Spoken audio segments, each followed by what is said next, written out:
SMG Word Daily with Father Jason. We are on day 163.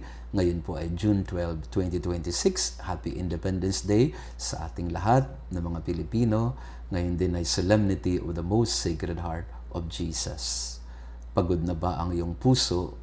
Ilapit mo sa banal na puso. Ito ang paanyaya ng Ebanghelyo sa atin ngayon. Come to me, all you who labor and are heavy burdened, and I will give you rest. Many people look strong on the outside, but are exhausted within. Pagod ka na bang dalhin ang lahat na mag-isa? Marami sa atin nakangiti sa labas, ngunit sugatan at pagod sa loob. Puno ng alalahanin, kabiguan, maraming mga pasaning hindi maibahagi kahit kanino man. Dinadala nating mag-isa. Ngunit paanyaya ni Jesus sa araw na ito, lumapit ka sa akin. Ikaw na napapagal, nabibigatan, at bibigyan kita ng kapahingahan. Hindi mo na kailangang maging perpekto o magaling. Hindi mo kailangang ikaw ang tagapag-ayos o tagasalo ng lahat.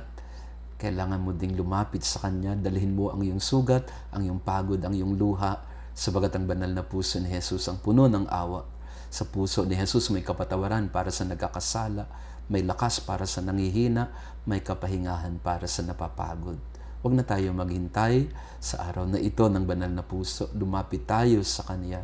Ang pasang hindi mo na kayang buhatin, handa niyang akuin, kasama mo at para sa iyo. Don't wait until you are stronger. Come now to the Sacred Heart of Jesus. Open your heart to the Sacred Heart of Jesus. Let Him carry your burden and discover the rest for your soul that you are looking for.